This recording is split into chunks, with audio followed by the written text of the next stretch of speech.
अजीत डोवाल का एक बहुत बड़ा बयान आया है, वो देखना बहुत जरूरी है। जैविक हथियारों को लेकर राष्ट्रीय सुरक्षा सलाहकार अजीत डोवाल ने बड़ा बयान दिया है। जैविक हथियार बनाने में खतरनाक वायरस का इस्तेमाल, ये डोवाल कह रहे हैं। और उन्होंने कहा कि जैविक हथियारों में वायरस का इस्तेमाल गंभीर चिंता की बात है। जैविक हथियारों, बायो वेपन्स के बारे में बात कर रहे हैं, जिसको लेकर कई एक थ्योरी दी गई कि कोरोना भी एक बायो वेपन है। हालांकि उन्होंने ये बात नहीं कही, ये थ्योरी उस समय आई जब कोरोना आया था। वो कह रहे हैं जैविक हथियारों के खिलाफ भारत को नई रणनीति बनाने की जरूरत है। और बिना नाम लिए माना यह जा रहा है कि उन्होंने चीन पर निशाना साधा है। अजय सर, किस पर निशाना है हमारे एनएसए अजीत डोवाल का? और साफ जब G20 की समिट हो रही हो जिसमें चीन भी शामिल हो रहा हो, उस समय ये बयान, क्या इसकी टाइमिंग को भी आप कोई महत्व देते हैं?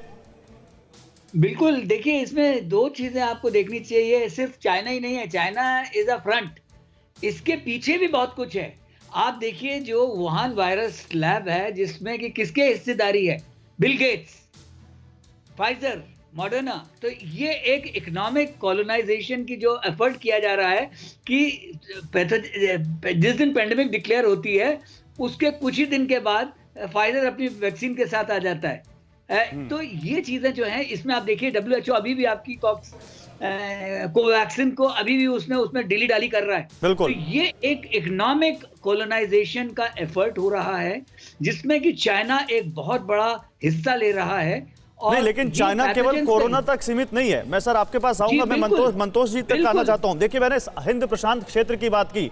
मंतोष सर, अभी हिंद आसियान देशों की समिट में पीएम ने 2 दिन पहले यही कहा कि हिंद प्रशांत क्षेत्र में शांति बहुत जरूरी है। ऑकस का जब मुद्दा सामने आया तब हमने देखा कि कैसे फ्रांस और अमेरिका में एक तनातनी दिखी सबमरीन के इशू को लेकर जो ऑस्ट्रेलिया को दी जानी थी।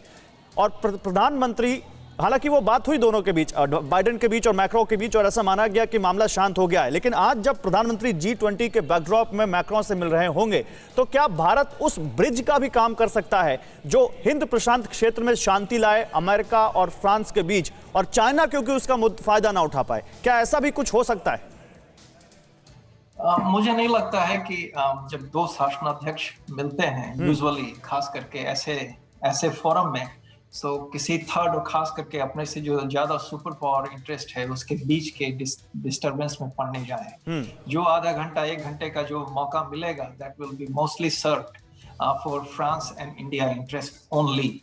और उसी के बीच में मुद्दों पे बात होगी मेरे समझ से। और जहां तक मेरी संभावना है कि बहुत हद तक नए टेक्नोलॉजी या नए चीजों के बारे में बात होगी। खाली वो प्रोडक्ट खरीदने की ही बात नहीं होगी, पर टेक्नोलॉजी ट्रांसफर की भी बात होगी। तो फ्रांस उन देशों में है, वेस्टर्न पावर में, जिसमें बहुत आसानी से अपनी टेक्नोलॉजी ट्रांसफर करने में भी सहयोग देता है जी। तो इकोनॉमिक, दोनों के सामरिक महत्व की बात होगी, दोनों के इकोनॉमिक इंटरेस्ट की बात होगी, इस ढंग की बातें होंगी।